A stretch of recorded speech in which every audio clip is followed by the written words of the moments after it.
This is the Tudors Dynasty Podcast. And now, Ask the Expert with Steph. Welcome to Ask the Expert. I'm your host, Steph Stohrer, and I'm so excited to welcome Natalia Richards to the show today. Natalia is here to talk about the early years of Anne Boleyn. Welcome. Thank you so much, Steph. It's absolutely wonderful to be here. I'm really, really delighted. So thank you for asking me. Oh, we're so happy to have you. So before we start the show, I just want to mention to all the listeners that unlike some of our previous episodes, you're not going to hear your name with the actual questions this time, but sit tight and I will give you all a shout out at the end of the show. So moving right along. Now, we all know Anne Boleyn as Henry VIII's second wife, because of whom he split with both Catherine of Aragon and the entire religion. So she was Elizabeth I's mother. She was beheaded for probably a few made-up charges even, all kinds of interesting and dramatic things. But what we don't necessarily know is who she was before she was the Anne Boleyn that we know. If we could start maybe with just a quick little biography of her. So why don't you tell us, if you will, about baby Anne, childhood Anne, young adult Anne, maybe, before we jump into the questions? Yes, absolutely. Well, firstly, Anne did not come from a poor background. I think everyone thinks that, she came from nowhere, etc., etc. But, she was actually born into wealth and privilege through the hard work and the canniness of her Boleyn, Butler and Howard ancestors. For instance, her great-grandfather, Geoffrey Boleyn, went from MP for London to Lord Mayor in 1457, and then he received a knighthood. And through his skill as a merchant and a tenant of various manors, he was rich enough to purchase Blickling Hall in Norfolk, and also helped to marry a wealthy heiress called Anne Hu. Now, when he died, his son William, he married Margaret Butler, the co-heir of the 7th Earl of Ormond. Now, this was a fantastic marriage that brought land and wealth for her father's one of the richest men in England through the wool trade. And William felt that for him, the court was the best way forward. And in 1492, he fought for King Henry VII in France, and he inherited further lands, adding to the Boleyns' growing wealth. Now, it was in Norfolk that his son, young Thomas Boleyn, married Elizabeth Howard, another great marriage in the making. Now, Thomas Howard wasn't the premier duke in England at that time, that was the Duke of Buckingham, but the ambitious Howards were still finding their way back into favour, and they were very eager to prove their loyalty to King Henry VII. Now, Thomas Howard became a lieutenant of the North, and the Howards began to get their rise to fame and fortune. Elizabeth Howard, who was the daughter of Thomas Howard, who married Thomas Boleyn, she proved highly fertile, and Anne was probably born around 1500, and she enjoyed the company of her brothers and sisters on the Blickling estate in Norfolk. We don't know when Thomas and Henry died, her young brothers, but we do know that George and Mary survived. At first glance, it appears we actually know very little about Anne's early years. We know she probably had a nursemaid or a governess called a Mary Orchard, but we don't really know the details of her day-to-day life. And we can only imagine what it would have been like there, as she learned to read and write and say her prayers, and played with her siblings in the Norfolk fields, heady with the smell of lavender and scattered with sheep, and toddled home and with her brother and sister. But away from imaginings, we can actually build a framework of what was going on in the world that we can place Anne in. And the more you delve into the period when Anne was born, and we're talking here of the reign of Henry VII, the more you can piece together Anne's early life at Blickling with her Boleyn family. So, as there were the usual marriages and deaths, and a lot taking place politically. Prince Arthur was about to marry his Spanish princess, Catherine of Aragon, and it was a really exciting family. And a really exciting time as a family celebrated the betrothal of Prince Arthur's sister Margaret to James of Scotland. And then, of course, Arthur died. So it was an interesting era altogether. But we are still under the old Henry VII. Now, when Prince Henry came to the throne, we've got a brand new era here, a brand new golden opportunity and great hope for men like Thomas Boleyn. He'd married well. He'd shown his loyalty to the old king. He knew the court was his best means of advancement, but of course he was living a long way away from London. But then his luck changed. So there he is in Norfolk with the young Anne and Mary and little George, and life's trucking along. But then his father died in 1505, and he inherited Hever Castle in Kent, among other properties. And he realised that actually Hever would be far more convenient for travelling to court and back, being only a day's ride. So this is where he'd base his family, an easy ride through the countryside to Dartford and then to Greenwich. And so Anne, along with her older sister Mary and her brothers George, Henry and Thomas, began their life at Hever. Now it's likely Thomas Boleyn's widowed mother, Lady Margaret Butler, also lived with them. And it's here Anne would have got to know her neighbours such as the Wyatts at Allington Castle and the Buckinghams at nearby Penshurst. Thomas Boleyn had met the regent, Margaret of Austria, in 1512 while he was on official business in Mechlin in Flanders, which was the seat of the government of the Low Countries. Now, Margaret of Austria was a daughter of the Emperor Maximilian of Austria and Mary of Burgundy, and in 1507 she was appointed regent to the Netherlands for her brother's son, Charles. He actually went on to be Charles V, which comes into Anne's story. Margaret was very pro-English, and she exchanged frequently letters with the young King Henry VIII, who was very fond of her. And she held a fantastic, bright, brilliant, cultured court at Mechlin, just outside Brussels. She had a very, very good relationship with Thomas Boleyn, as I have said. And Margaret was very pro-English. And at the time, the young Prince Charles was actually betrothed to King Henry VIII's younger sister, Mary Tudor. And for all intents and purposes, that marriage was actually going ahead. So, Thomas might have seen an opportunity there for his daughter to perhaps serve Mary and Charles in the Burgundian court. We don't know. But either way, at some point, Thomas asked if Anne could serve Margaret at her court as one of her 18 filles d'honneur. This was a huge ask because places were scarce. Mechlin was the capital of the Burgundian Netherlands, and the Low Countries were the political and economic centre of Northern Europe. It was an incredibly cosmopolitan city, attracting the social elite, entrepreneurs, enlightened thinkers. Just about everybody wants to get a place at the regent's court. Well, Margaret was fond of Thomas, and they agreed, and Anne was actually sent on her way to Mechlin. So Anne stayed there with the regent for about a year, learning manners, etiquette, all manner of things we'll discuss later on. And she was taken under Margaret's wing. And you can imagine as a young girl, Anne was only probably about 12, 13 years old. This is a pretty scary thing for a girl to leave her home in Kent and to go to a strange foreign court. It must have been very, very difficult for her initially. But she enjoyed being at Margaret's court and she flourished, absolutely flourished. And placements depended on really alliances. England had always been a great friend of the Burgundian court. But then things changed. And suddenly, rather than Henry VIII's sister Mary being betrothed to the young Charles, everything suddenly changed. Charles's betrothal to Mary Tudor, Henry VIII's young sister, was broken off. And it was suddenly decided she was going to go and marry Louis in France. So, oh my goodness, there's Anne in Mechlin. Thomas has probably, moved hell and high water to get her there, and is now saying to the regent, okay, I'm sorry, but I'm afraid I want to take my daughter away now. She's going to go and serve in France. Now, Margaret wouldn't have been very pleased at this. France was her deadly enemy.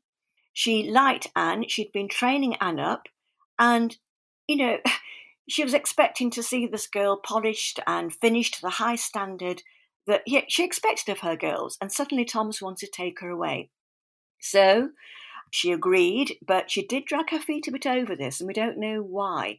It's possible because Margaret was in Zealand, she didn't get the letter saying, I need my daughter back, please, to go to France. Or maybe she was just miffed, we don't know. But either way, we find out that Anne is sent over to France to join the new court where Mary Tudor is now going to marry King Louis of France. So she joins her sister over there and other English ladies. And Anne is there for about 7 years. So she's had this wonderful beginning in Mechelen, where she starts her education, and then she continues it over the next 7 years in France before she comes back to England as an incredibly polished young lady. And what more can I say? Thank you. That was so interesting. So now I just want to talk really quickly about what you said about her birth year before we get into France, because we definitely have a lot of questions about her being in France. But I'm just going to rewind a little bit. And I wanted to just kind of clarify, because I know that there are kind of controversial dates being thrown around as far as her birth. Are you confident? I think you mentioned maybe around 1500. Are you confident that that's where, like, when she was born? Because some of our listeners, and we've all heard that it's around what you said, 1500, 1501, maybe 1503. And then we've heard as late as 1507, 1509, and then even maybe 1513. Why is there such speculation when it comes to Anne about her birth year or her birth order with her siblings? How come we're so unclear on that? It's extraordinary, isn't it? Everybody sort of disagrees, really, but I think the consensus really is about 1500 to 1501 now. For a long time, it was about 1507. I think it's really based on looking at the age when a young girl would go over to a court. If Anne was only, say, 6 or 7 years old, would she have gone over to Margaret in Mechelen at that stage? That is a very, very young child. And the letter she wrote in France, which we all know this letter, we've looked at the handwriting. It doesn't seem to be the writing of a very young girl, and also the meaning doesn't seem to be that of a child. I change from 1500 to maybe a little bit later. I go with the earlier date because also I think Anne was very, very influenced by what she saw in Mechelen, and we know this. We know the influence that it had on her, and also in France with Marguerite. And she was at that age then, if we say the age of about 13, 14 when she went to France, that is the exact perfect age for picking up ideas and everything. And I just don't think a young child would have been particularly influenced. And Anne was. We know this from how she behaved back in England. And she was also, Claude asked to keep her on in France. They were about the same age. Would she have kept or wanted a young girl, a young child there in her court? And the same with Mary Tudor when she married Louis. She wanted a girl who could speak French, who was fluent, who could help her out. Not really, a baby. So, what do you think, Steph? Would you agree with that, or do you think earlier? Oh, I definitely agree with it. Yes. And I've formed my thoughts, prior to this conversation. I agree that I think that she would have been too young to head over. But, like I said, there's so many different controversial kind of evidence, I guess. So we just want to clear that for our listeners. But I think we're all on your side on that one. I think so. I mean, there's an interesting letter, isn't there? That letter when she replied to Henry saying, I think it's on the Tudors Dynasty website, when she says, that the king would bother to talk to such a young and artless girl. And I think, well, if she was 22, young and artless, would she have been younger? That sort of makes me wonder a little bit. Right. I wish we could just ask. No, I know. It just muddies the water slightly. Would you think yourself young and artless at the age of 22? You might at 16. I don't think I thought that about myself ever. No, not at all. But you might if you were about 16, but then that will blow all my theories out the water. So no, we'll stick with your theories then. Okay, so what about her relationship with her siblings? Growing up with her, you said she had 2 brothers for a while, and then her one sister, Mary. What was her relationship with everybody like? That's correct, yes. I mean, in the early years, we don't really know we have little to describe how she would have felt. We don't know when Thomas and Henry died, and I do wonder actually if Anne would have got on with them and how she would have got on with them. On their deaths, of course, only Anne, Mary and George remained. Now, back in England as adults, Anne... Sorry about that. So then 3 brothers. Sorry? At one time. So there were 3 brothers at one time and her Yes, one sister. that's correct, yes. Right, gotcha. Okay, so 3 brothers, and then we don't know when the 2 died. So I guess let's just focus then on Mary and George. That's right. Yeah. So back in England as adults, Anne appears to have been closer to George as they shared the same interest in the new learning. In 1522, on her return, George gave Anne a French translation and continued to support her. Now, George described himself as a setter forth of the word of God, and it was actually George who persuaded Anne to give Simon Fisher's pamphlet, the supplication for the beggars, to the king, who was very impressed. And it was this mutual love of God's word that united Anne and George. And so we get the impression that they were very close intellectually. Other things too may have brought them together, but I do think it was primarily their beliefs. Now, as to Mary, we get the impression that Anne had little in common with Mary. Mary was possibly not on the same intellectual level. I don't know. She may have been less stimulating company to Anne. We don't hear of Mary's religious opinions, and maybe religion concerned her less. If Mary had misbehaved in France, well, Anne kept herself very well clear of that. And it's possible she did not agree with Mary's morals and becoming mistress of King Henry.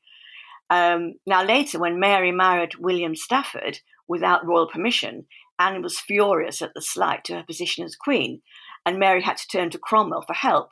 Now, this doesn't suggest any close relationship with Anne, and even Mary's own father had to be forced to provide help for her. So I think naturally it was Anne and George who were close because of their interests, and Mary we don't hear so much of. We don't know. What do we know of Mary's interests? We just don't hear of them. Okay, and now if we move a little bit ahead to her suitors, pre-Henry VIII, we've gotten a lot of questions about Henry Percy, Thomas Wyatt. Do we know any other suitors?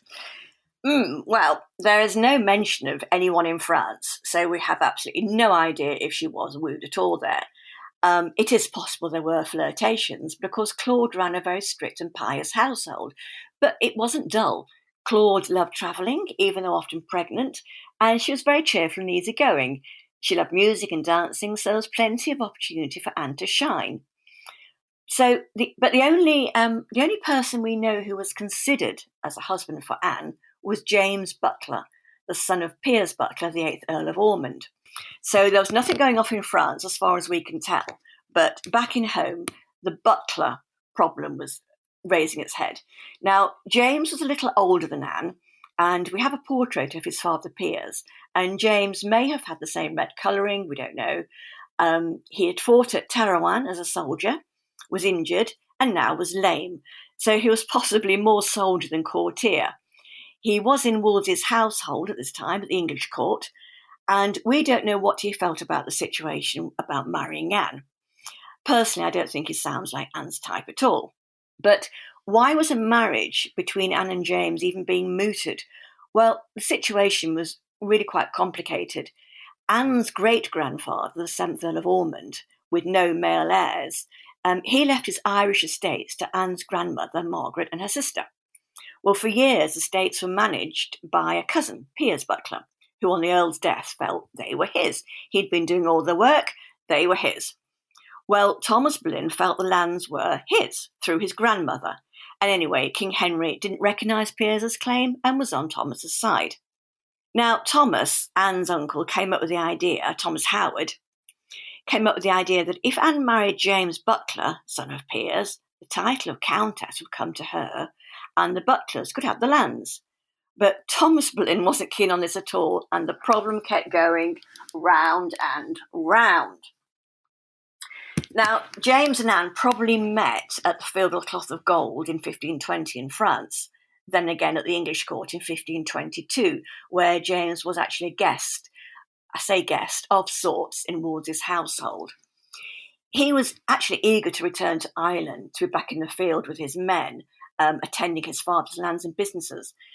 And of course, if they did marry, Anne and James, they may well have lived at the English court, but it's unlikely. So it's more likely she would have gone back to his home at Kilkenny Castle, which I must say, having visited, is absolutely beautiful, overlooking the River Nore in Ireland.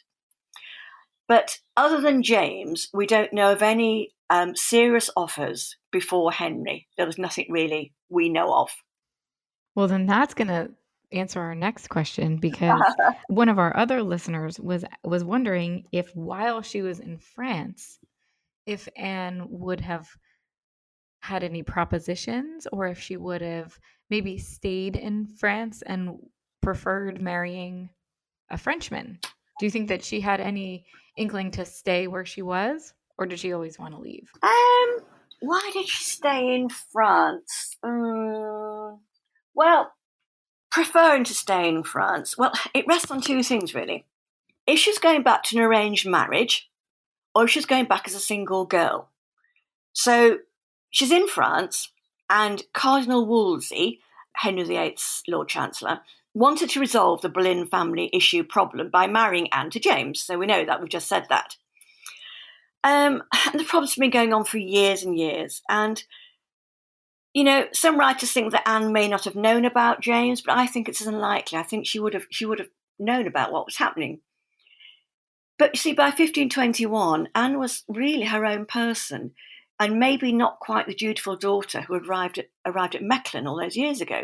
She'd seen the freedom that Marguerite enjoyed, and she'd become used to the company of strong women who made their own choices where possible. So to come back home to England to an arranged marriage was probably not what she really wanted. Now, if there'd been no marriage proposal in view, I think she would have been very happy to return. She'd been abroad in Mechlin since a young girl, and she spent all those years in France. Her family, her home was in England, and the English court would have been surrounded by those she loved the best, particularly George. Now, having met him again at the Field with the Cloth of Gold in 1520, after all those years, they would have had a great deal to discuss. And, you know, ultimately, a place at the English court was her family's aim, serving together in Queen Catherine's household. So, you know, I think Anne would have been happy to go back with no match on the horizon, but was maybe a little concerned, to say the least, of what would happen if she was forced to marry James Butler. Now, you mentioned that it was kind of unusual for her to be sent to France because of how few, quote, spots there were open in the court. Mm-hmm. So one of our listeners actually also wanted to kind of elaborate on that, wondering if it was common for people to be sent to foreign courts rather than going to their own. Did that happen often in England at the time? Okay, well, if you're of a certain upper class, it was customary in England to send a child away at age 7 or 8 to continue their education in a noble household, you know, with all that involved. And there they could learn how to run a large establishment, mix with important people, generally widen their horizons, etc. But placing children at a royal court abroad, like Anne, was not really common. Places were few and far between. Noble families were ambitious to get their children the finest connections and education. And you also needed a pedigree. Now, the Duke of Suffolk's children, his stepdaughter Madeline and daughter Anne Brandon, were placed at Mechlin, but they were very well connected. And Anne's family, of course, had pedigree from both her Boleyn and Howard families. But it's also not possible without a good personal relationship with the rulers of either Burgundy or France, which are the two finest courts in Europe. Thomas Boleyn was fortunate enough to have developed a great relationship with Margaret in Mechlin, but politics and friendships could quickly change, as we saw when Anne was suddenly sent to France due to the English-French alliance.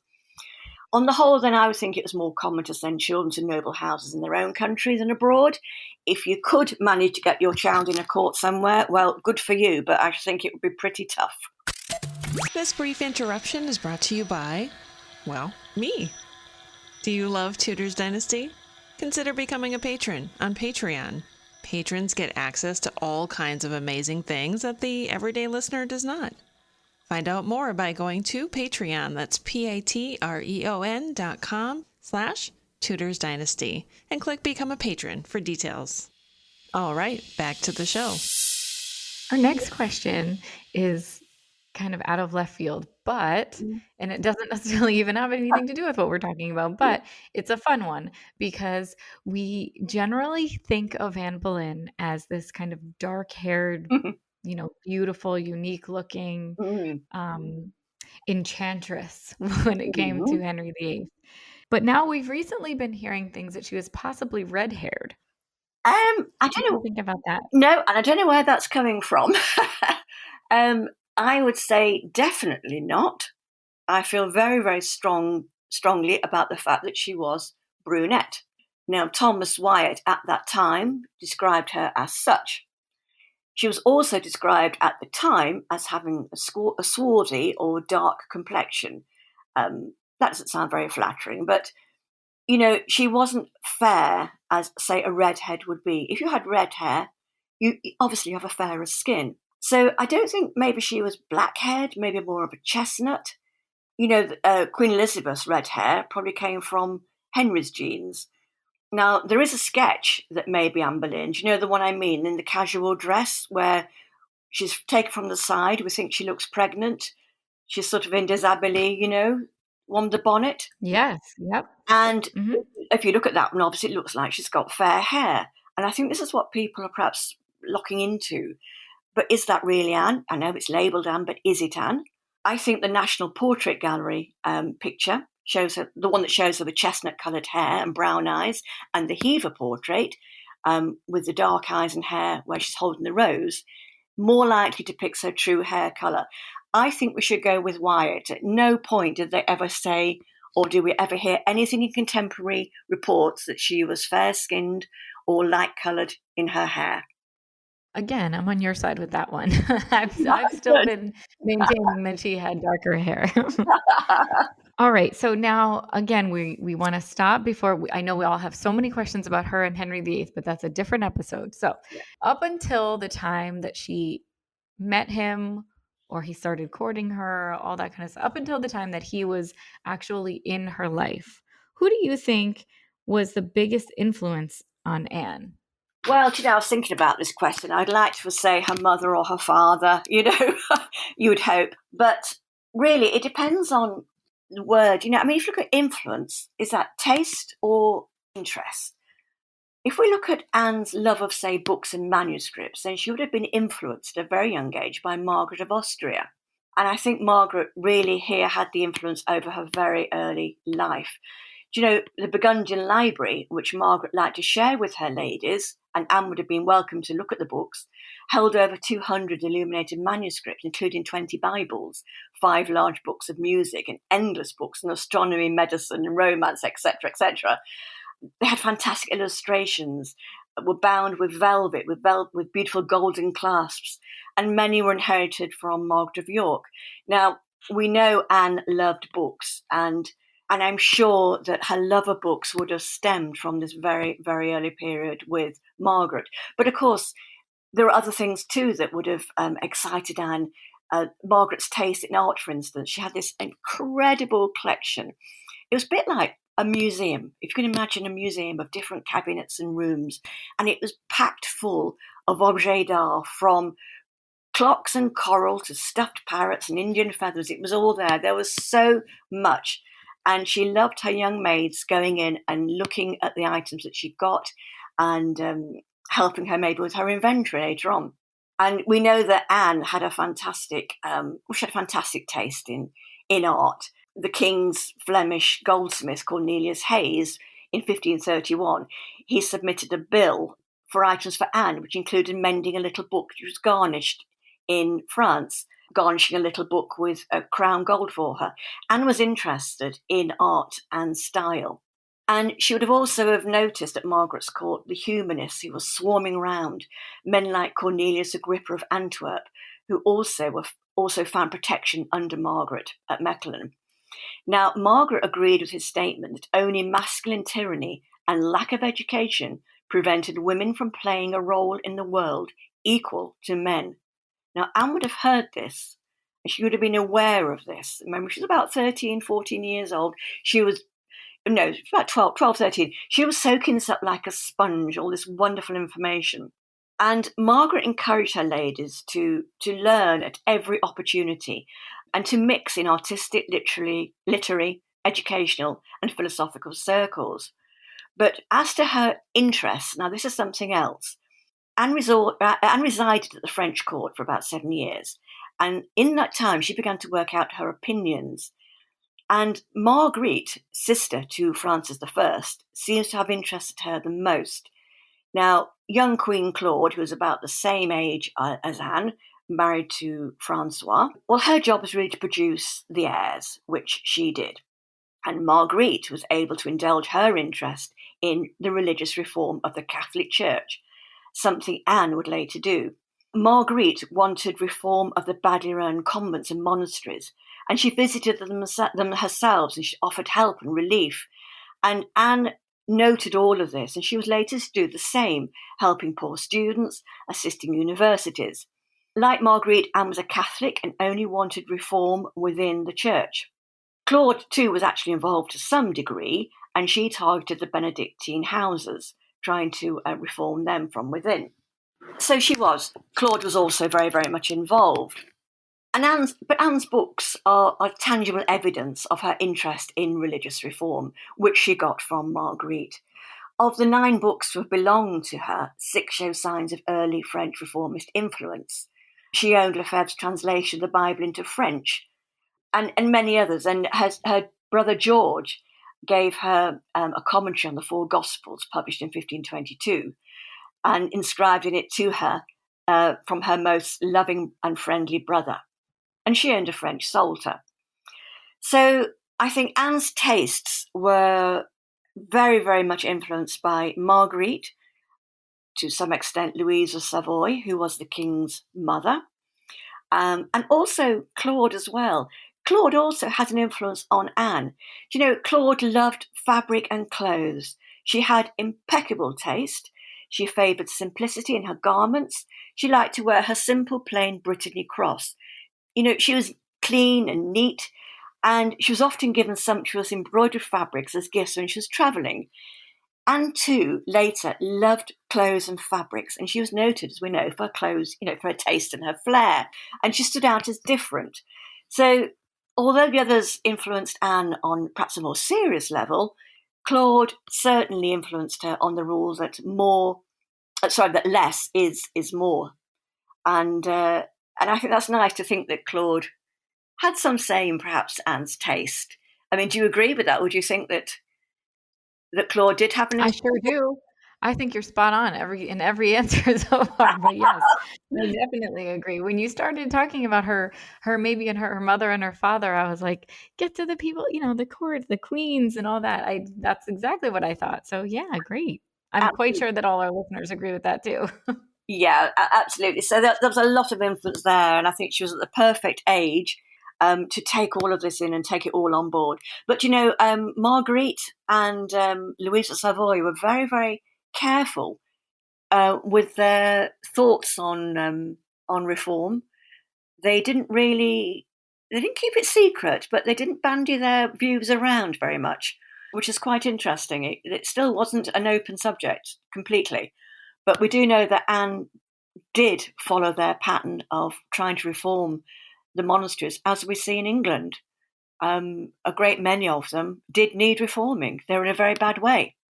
Now, as you mentioned, when she came back from France, she brought the style and the taste from the French court back to England with her. Mm. And we've heard conflicting evidence on this too. Like, there's so much, right? We've heard different things. Now, did people accept it and then it became a trend there right away? Or how long did that take? Or was it more looked upon as inappropriate? Because, obviously they showed more hair and things like that. So what was it seen as when she first came back, bringing this new style and taste with her? Okay, well, I think the French hood certainly hadn't been introduced by Anne. She didn't come back wearing the French hood. That had been worn for quite a while beforehand. We can see pictures, say, of Mary Tudor when she married King Louis in the French hood.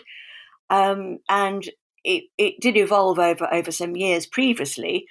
But I think with Anne, it was just, do you know that je ne sais quoi, something in her bearing, probably her simplicity of dress, where other women were laden with jewels, and perhaps I said, followed Claude's example of no, less is more, elegance, a good posture. Just, she just had a different way with her, which stood out from the other women. Now, whether that was in her dress or just in her sort of bearing, yes, she may have pushed the French hood back slightly more to reveal more hair. That was a little bit daring. But yeah, I think it was something in Anne that made her stand out. Definitely her French manners, her French ways. That would have made her different, most certainly. Well, thank you so much, Natalia, for joining us. We were so lucky to have you today. I wanted to give you this opportunity to let the listeners know, are you working on anything or any books coming out, anything you want to share with us? At the moment, well, I have been for the last, quite a few months now, actually. I'm doing part 3 of my book. So I've got The Falcon's Rise, The Falcon's Flight, and now I'm on The Falcon's Fall, which should be Anne's years from 1522, when she gets back into England, when she arrives back at the English court, to when she is executed in 1536. So I'm hoping to finish this, and then that'll be the trilogy done. And after that, who knows? So I'm working on it slowly. We're looking forward to that. You'll have to let us know. And before we end, I just want to give a shout out to all of our listeners who wrote in with the questions that we discussed today. So thank you to Marianne Steinkamp, Cassie Goldberg, Angela D'Antonio, Nia Ucat, I'm so sorry if I don't pronounce these right, Deborah Rhines, Sherry O'Neill, Trina Warwick, Katie Ray, Roy Francis, Britt GK, DW Darwin. Well, thank you so much, Natalia, for joining us. Well, thank you very much for having me, and thank you for the fantastic questions. They were really, really interesting. So it was wonderful. I've really, really enjoyed it. So thank you for having me. Thanks for listening to this episode of the Tudors Dynasty Podcast. You can follow and support the Tudors Dynasty Podcast on Facebook, Twitter, Instagram, and Patreon @Tudors Dynasty.